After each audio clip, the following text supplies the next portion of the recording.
নমস্কার। 15 বছর ভোট দিতে পারেনি, এবার ভোট দিবে, এই আলোচনাটা অর্থাৎ এই কথাগুলো সরকারের পক্ষ থেকে অনেকেই বলে থাকেন বা প্রায় শোনা যায়। এছাড়াও বাংলাদেশের বিভিন্ন দল আছে, সংগঠন আছে, আলোচক আছে, সমালোচক আছে, তাদের কাছ থেকে এই কথাগুলো কিন্তু আমরা বর্তমান প্রায় শুনে থাকি। অর্থাৎ আসন্ন জাতীয় সংসদ নির্বাচন 26 সালের ফেব্রুয়ারি মাসে এই নির্বাচন উপলক্ষে কথাবার্তাগুলো হয়। বিগত সরকারের সময় অর্থাৎ আওয়ামী লীগ সরকারের সময় একাধিক নির্বাচনে বিএনপি এবং বিএনপির জোটভুক্ত দলগুলো কিন্তু অংশগ্রহণ করে নাই। যার কারণে ভোট কিন্তু হয়েছে, নির্বাচন কিন্তু হয়েছে, নির্বাচন হয়েছে, কিন্তু অনেক নির্বাচনে ব্যাপক সংখ্যক ভোটের উপস্থিতি কিন্তু হয়নি। না হওয়ার কারণ হচ্ছে, অন্যতম কারণ হচ্ছে বিএনপি এবং তাদের জোটভুক্ত নেতাকর্মীরা, সমর্থকরা, শুভাকাঙ্ক্ষীরা অনেকেই ভোট কেন্দ্রে যায়নি। ভোট দিতে না যাওয়ার কারণে ভোটের উপস্থিতি কম ছিল, কিন্তু নির্বাচন কিন্তু হয়েছে।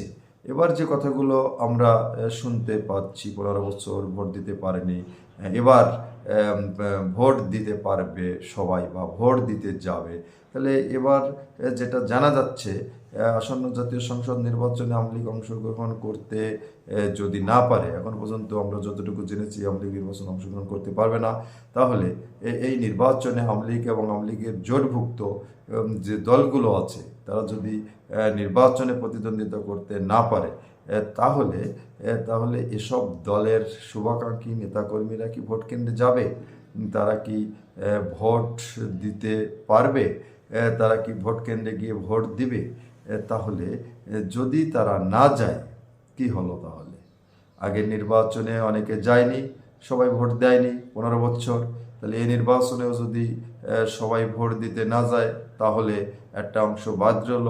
তাহলে এভাবে কি বাংলাদেশের নির্বাচন চলমান থাকবে যে এক পক্ষ যাবে, অন্য পক্ষ যাবে না? তাহলে তো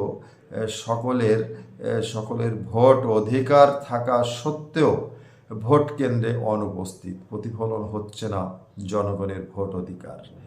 অতএব আমি বলতে চাই বা আপনাদের কাছ থেকে জানতে চাই, বিগত সরকারের সময়ে 15 বছর যেটা বলা হয়, শোনা যাচ্ছে অনেকে ভোট দিতে যায়নি, এবার যাবে, তাহলে কি আগেও যেভাবে হয়েছে এবারও সেইভাবে যাবে? অর্থাৎ একটা অংশ যাবে আর একটা অংশ যাবে না? আপনাদের মতামত জানাবেন। সবাই ভালো থাকবেন। নমস্কার।